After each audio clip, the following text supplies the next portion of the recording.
The sun was just beginning to dip low behind the city skyline, painting the streets of Brookdale in a soft, golden glow.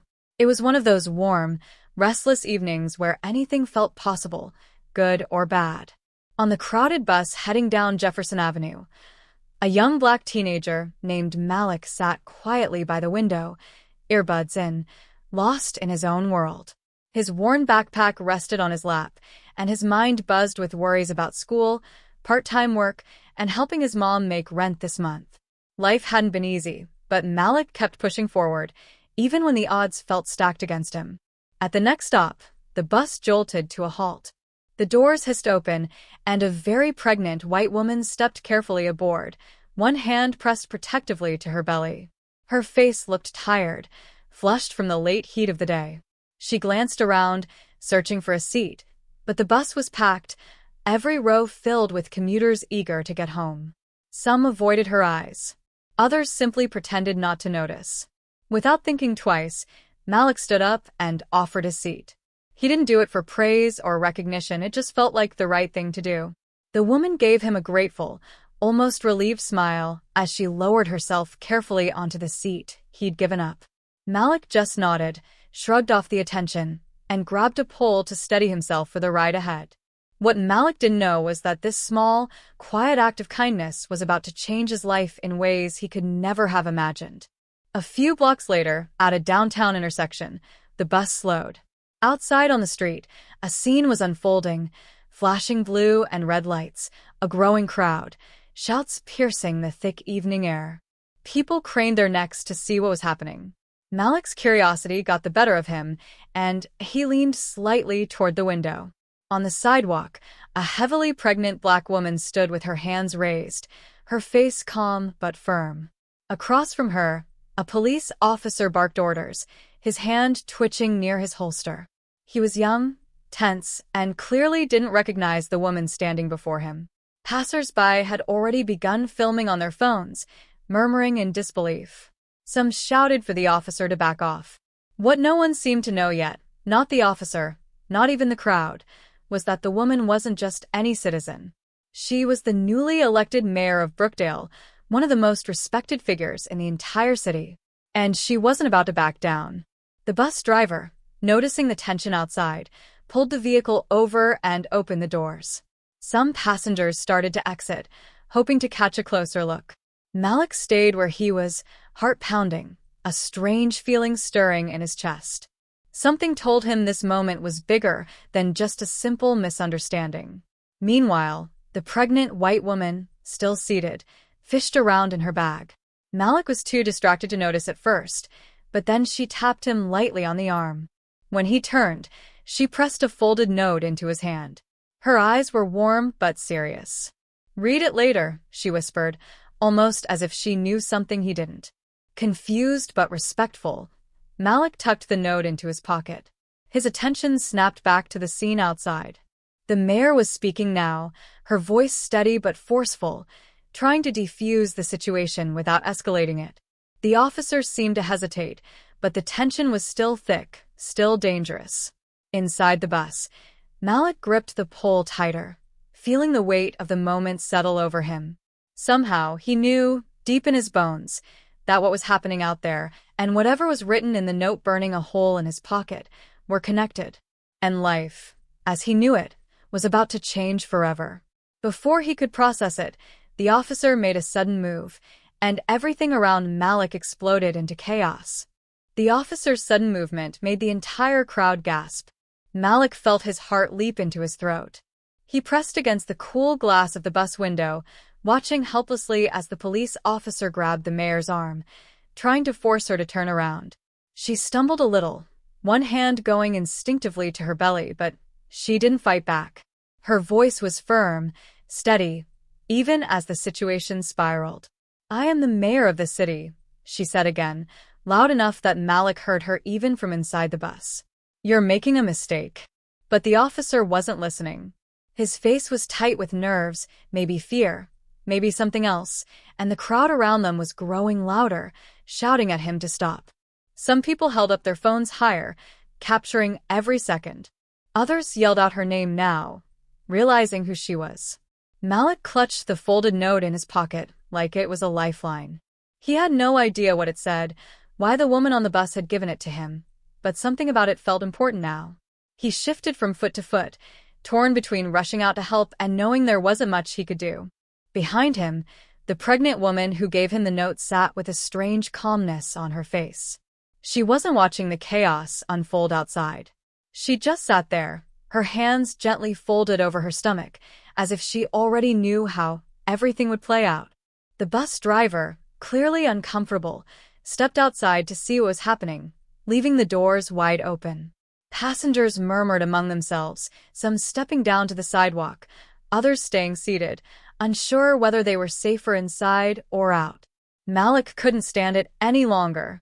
He moved toward the open door, his sneakers sticking slightly to the worn bus floor as he went.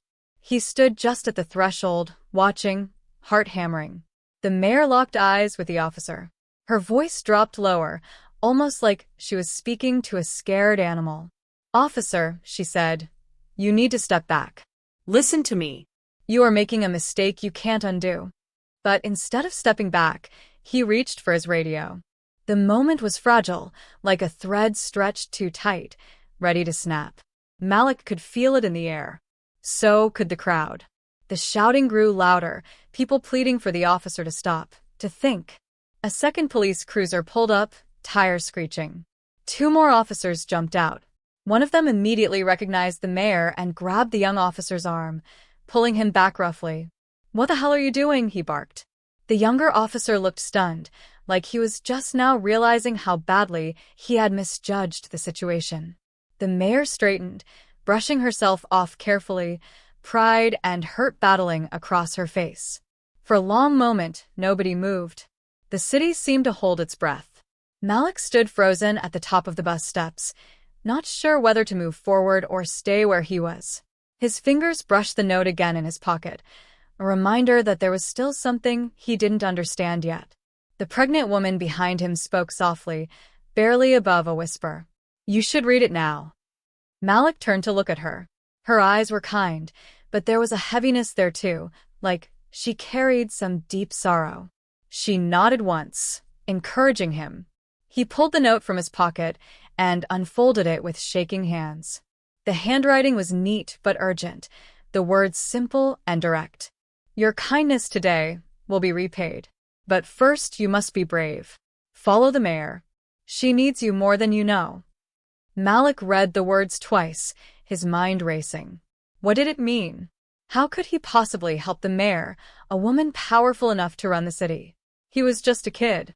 A poor kid from the east side, who barely scraped by. But something inside him stirred, a feeling he couldn't ignore.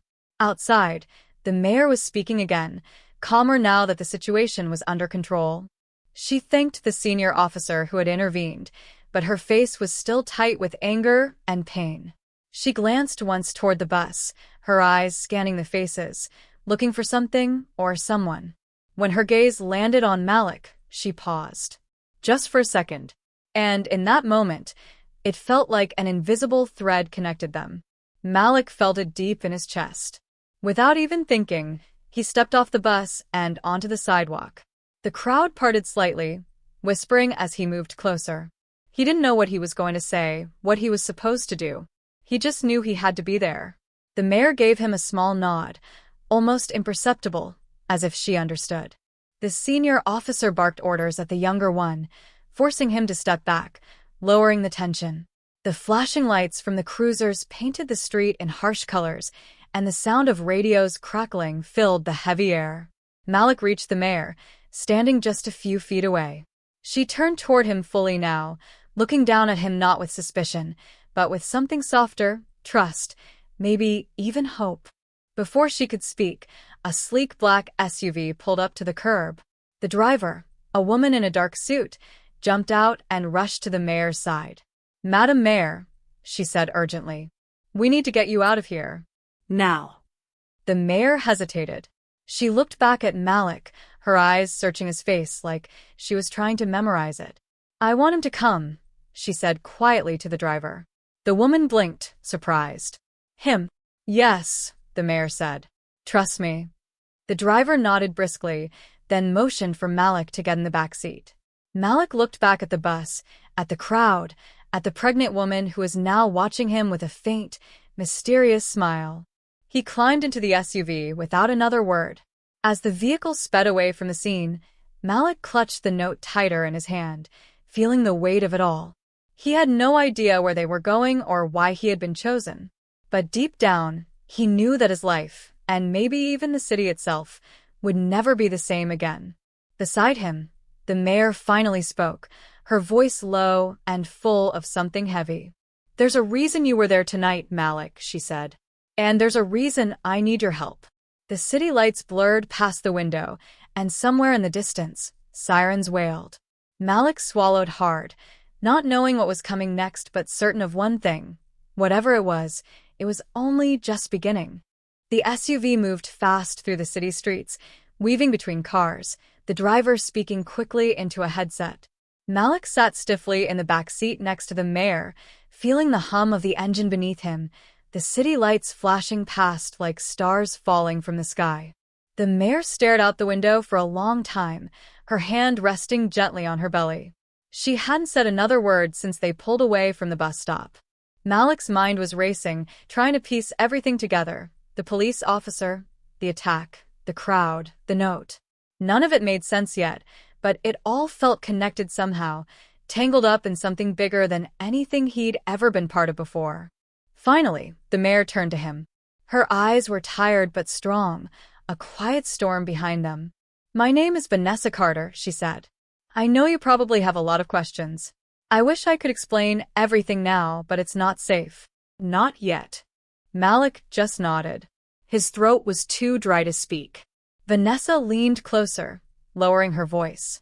"What happened back there wasn't an accident. It wasn't some random mistake. There are people who don't want me in office, Malik. People who will do anything to get me out. Today was a warning, and it's only going to get worse." Malik felt a chill run through him. He thought about the officer's face, the way he looked nervous, confused, almost scared. Maybe he wasn't acting alone.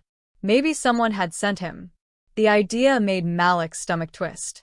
He opened his mouth, trying to find the right words, but before he could speak, the SUV turned sharply and pulled into a dimly lit underground garage. The heavy metal door clanged shut behind them. The driver got out first, checking the area carefully before opening their door. "This way," she said. Malik followed Vanessa through a side door into a concrete hallway. It smelled like oil and dust. Their footsteps echoed around them. At the end of the hall was a small room. No windows, just a table, a few chairs, and a buzzing fluorescent light. Inside the room were two other people, a tall man in a suit with a hard look in his eyes and a young woman typing quickly on a laptop. They both stood when the mayor entered. "This is Thomas," Vanessa said, nodding toward the man. "And Ava." She gestured to the woman. "They're part of my team. People I trust." Thomas gave Malik a quick nod, sizing him up. Ava offered a small, distracted smile, but kept typing. Vanessa sat down heavily in one of the chairs, waving Malik to sit too. "I need to explain why you're here," she said. "But first, you have to understand what's really going on in Brookdale." Malik leaned in, listening closely. "Brookdale looks peaceful on the surface," she said, her voice steady. "But underneath, there's corruption. Deep corruption. The police, city officials, even some of the businesses, they're all tied together in a network of favors, money, and fear. I ran for mayor to break that cycle, to clean it up, to give this city a real future." She paused, letting the words sink in. "But the people who've been benefiting from the way things are, they don't want change. They're powerful, and they're angry. Today, that officer was sent to scare me, to remind me that I'm not safe." Malik felt anger bubbling up inside him. He thought about his mom working 2 jobs just to keep food on the table, about his friends getting stopped and questioned for no reason, just because of the color of their skin. He thought about all the promises politicians had made over the years and broken. Maybe, just maybe, Vanessa Carter was different. But why me? Malik finally asked, his voice cracking a little. "Why did she give me that note? Why do you need me?" Vanessa smiled softly, a little sad. Because sometimes change doesn't come from the top down. It comes from the people the system forgot about, she said. I didn't plan for you to be there tonight. But when I saw you stand up, when you offered your seat to a stranger without thinking twice, I knew. You're the kind of person this city needs. Brave. Kind. Unbought. Thomas crossed his arms, speaking for the first time. His voice was deep, serious. We can't trust just anyone, Malik, he said. We need eyes and ears out there. People who can move quietly, unnoticed. People who the enemy won't suspect. Malik's head spun. He was just a teenager, not a hero. He didn't know anything about politics or corruption. But at the same time, he felt something inside him click into place. Maybe this was why he'd been pulled into all this. Maybe this was his chance to make a real difference. Before he could answer, a loud knock echoed through the hallway outside. Sharp. Demanding. Everyone froze. Thomas moved first, pulling a small gun from under his jacket and motioning for Malik and Vanessa to stay behind him. Ava snapped her laptop shut and shoved it into a bag. The knock came again. Then a deep voice, muffled by the door. Police. Open up. Vanessa's face tightened. She turned to Malik quickly. There's a back exit through the garage, she whispered. Ava will take you. Malik's heart pounded so loudly he could barely hear. But he started to say, No time, Thomas barked. Go.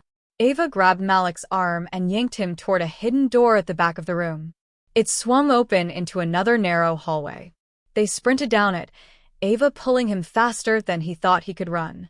His sneakers squeaked against the cold floor. Behind them, he heard the crash of the main door breaking open, shouts, the thud of heavy boots pounding into the room they had just left. They burst back into the garage. The driver was already waiting, engine running. Malik and Ava dove into the car, and they peeled out just as a group of uniformed officers spilled out of the stairwell, waving guns and shouting. The car sped into the night, tires screeching. Malik leaned back in the seat, gasping for breath. His mind was on fire with fear and adrenaline. What's happening? He asked. Ava's knuckles were white on the steering wheel. They found us faster than we thought, she said grimly.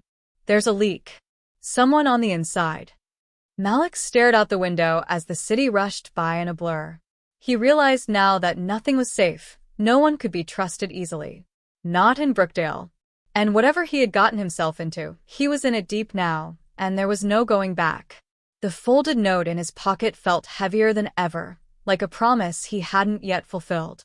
The night stretched out before him, full of danger, full of questions.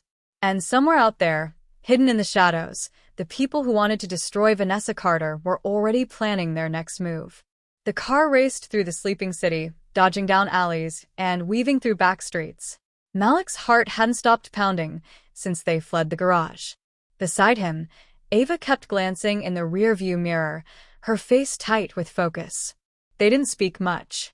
Every second felt too heavy, too sharp, like any wrong word could shatter whatever thin safety they had left. After what felt like forever, they pulled into an old parking lot behind a half-shuttered strip mall.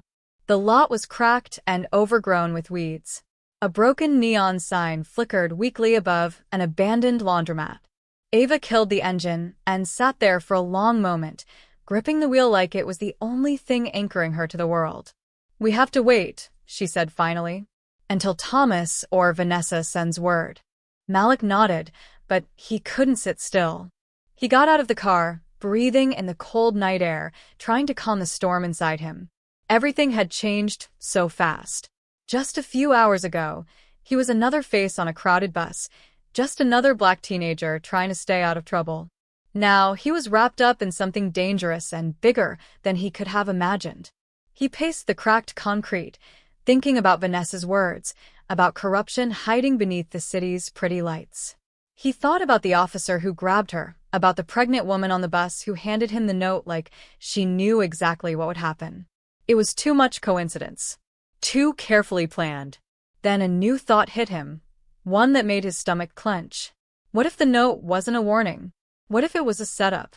He turned to Ava, about to voice his fear, when the first shot rang out. The bullet smashed through the car's back window, sending shards of glass flying. Ava dove down, grabbing Malik and pulling him behind the car with her. His ears rang from the crack of the gun. His whole body went numb with shock. "Stay down," Ava hissed. Another shot rang out, this one hitting the front windshield with a violent crack. Malik's hands scraped against the rough pavement as he crawled for cover behind a rusted dumpster. He peeked out just enough to catch a glimpse of a shadow moving between two buildings. "They found us," he gasped. Ava cursed under her breath, pulling a small pistol from her jacket. She moved fast, her eyes scanning the darkness, searching for the shooter. How? Malik whispered. "I don't know," she said. "We were careful." Malik's mind raced. Someone had tracked them here.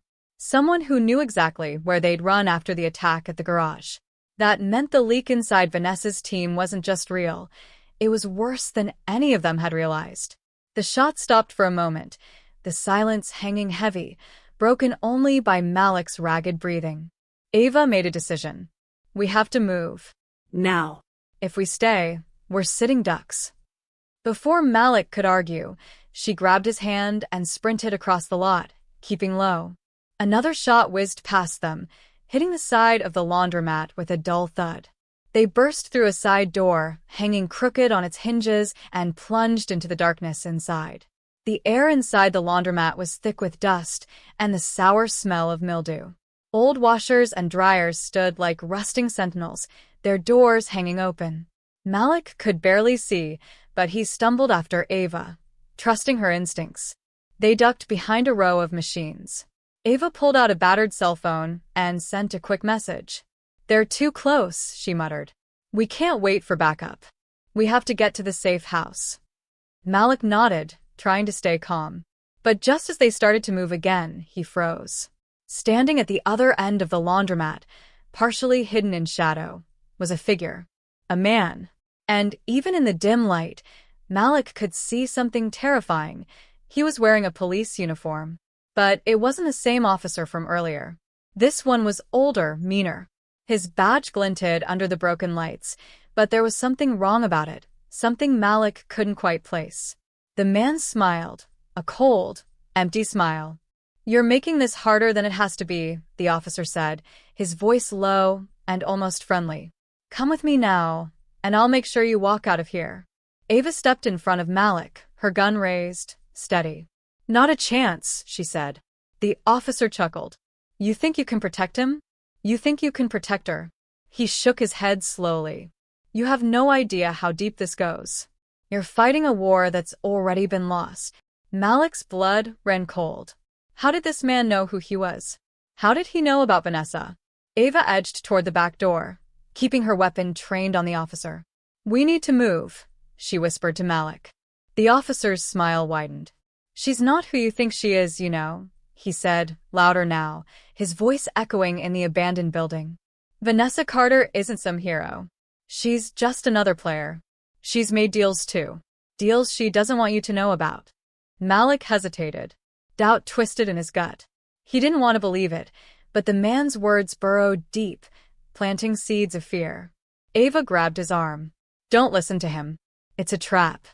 They bolted toward the back door as the officer raised his gun. A shot rang out, hitting the dryer next to Malik's head with a deafening bang. Metal shrieked, and sparks flew.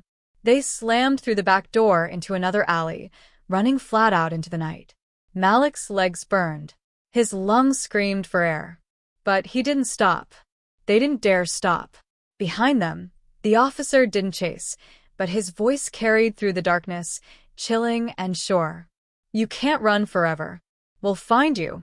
We always do." They turned corner after corner, losing themselves in the maze of back streets. Finally, Ava led Malik into the shadow of a crumbling building and crouched low, listening. For now, they seemed safe. But Malik's mind wasn't. The second plot twist had hit him like a freight train. Maybe the battle wasn't just Vanessa versus the corrupt system. Maybe there were secrets on both sides. And he was stuck right in the middle. The sky above them was starting to lighten just a little, the first hints of dawn breaking over Brookdale. But the light brought no comfort. Only more danger. And more questions. The city wasn't just broken. It was full of lies. And somehow, Malik knew the worst was still ahead. The morning air felt heavy as Malik and Ava crouched in the shadows, trying to catch their breath. Somewhere behind them, Brookdale was waking up. The rumble of garbage trucks, the bark of distant dogs, the early shuffle of tired workers starting their day. But here, hidden in the alleys, it still felt like the night hadn't ended. Malik's hands were scraped and bleeding. His muscles ached. His mind spun in circles, trying to make sense of everything that had happened. Ava checked her phone again. A message flashed across the cracked screen. It was a single word. Go. They made it, she said, relief softening her voice just a little. Vanessa and Thomas are safe. We're meeting them at the safe house. Without wasting another second, they moved. Malik followed Ava through winding alleys and narrow streets until they reached an old church on the edge of the city. The building was half falling apart, its stained glass windows shattered, its steps crumbling. It didn't look like much, but that was the point. They slipped through a side door and into a hidden basement below. Vanessa and Thomas were already there, along with a few other trusted faces Malik didn't recognize. Everyone looked exhausted, but there was a fire in their eyes, a stubborn refusal to give up. Vanessa pulled Malik into a hug, surprising him. "I'm so sorry you had to go through that," she whispered. "But you did good, Malik. You made it." Thomas closed the door and slid a heavy bolt across it. "We don't have much time," he said. "They'll figure out we're here eventually." Everyone gathered around an old wooden table. Vanessa pulled out a map of the city and laid it flat, weighing down the corners with whatever she could find. Malik stood close, heart pounding. "This is our chance to expose them," Vanessa said. "We have evidence. Videos, documents, testimony from people inside the system who finally decided to talk. If we release it all at once, they can't stop it. The public will know the truth. About the police, the politicians, the money laundering, everything." Thomas tapped a spot on the map, City Hall. "We have to get inside," he said. "There's a secure server there. If we upload everything straight from the mayor's office, it'll hit every major network at the same time. They won't be able to spin it or cover it up." Malik swallowed hard. Breaking into City Hall? In broad daylight? It sounded crazy. It sounded impossible. But as he looked around the room, he realized no one here was backing down. They had come too far to stop now. Hours later, as the city buzzed with its normal routine, Malik found himself slipping through a side door at City Hall with Ava and Thomas. Vanessa had stayed behind to coordinate. Malik's heart was a hammer in his chest. Every hallway they crept through, every corner they turned, felt like walking a tightrope over fire. They reached the mayor's office without being seen. The real mayor's office. Vanessa's office. Thomas worked fast at the computer, plugging in a flash drive, tapping keys. "It's working," he muttered. Malik kept lookout by the door, every nerve on edge. Just as Thomas started the upload, a loud voice barked from down the hall. "Hey, what are you doing there?" It was security, Real security this time, and a lot of them. "Buy me a minute," Thomas snapped. Ava pulled Malik back behind a tall filing cabinet, drawing her gun but not firing. They didn't want to start a shootout. They just needed to stall. Malik's mind raced. He spotted a fire alarm on the wall and, without thinking too much, he sprinted for it and yanked it hard. The alarm screamed through the building. Sprinklers burst open above them, soaking everything. Chaos exploded. In the confusion, most of the security guards turned to evacuate the building, following emergency protocols. Thomas grinned. "Good thinking, kid." The upload bar on the computer crept closer to completion. 50%. 60. Then, just when it seemed like they were going to make it, the second twist hit. Vanessa's voice crackled through Thomas's earpiece. "Stop the upload," she ordered. "It's a trap." Thomas froze, his hands hovering over the keyboard. "They planted fake evidence on the server." Vanessa continued breathlessly. "It'll make it look like we're the corrupt ones. If you upload it now, we'll lose everything. They'll frame us instead." Malik's chest tightened. It made sense now. The too easy access, the way they found the safe house so quickly, the strange police officer's words. The real plan wasn't just to stop Vanessa. It was to discredit her, to paint her and everyone helping her as criminals. Thomas ripped the flash drive from the computer just as a few stubborn guards shoved through the stairwell door. Ava grabbed Malik's arm. "We're going out the window." They shoved open a side window, and Malik climbed out onto a narrow ledge high above the street. His hands were shaking. Cars and people buzzed far below. One wrong move, and he would fall. But he didn't fall. They inched along the ledge until they found a maintenance ladder. One by one, they slid down to the alley, hitting the ground hard but safe. They raced back to the church safe house as sirens screamed across the city. Inside, Vanessa looked up, soaking wet but alive, hope flickering in her tired eyes. "We still have the real evidence," Thomas panted, holding up the flash drive. "They didn't win." Vanessa nodded. "Then it's not over." They set up a private live stream from the basement, blasting the real truth across social media, news networks, and public forums all at once. Documents, videos, sworn testimony, everything the people needed to see. Within minutes, Brookdale was on fire with the news. Protests erupted across the city. Honest officers stood up and spoke out. Crooked politicians scrambled to explain themselves. For the first time in a long time, the people had power again. Malik watched the news roll in, feeling a strange mix of exhaustion and hope. He had made a difference.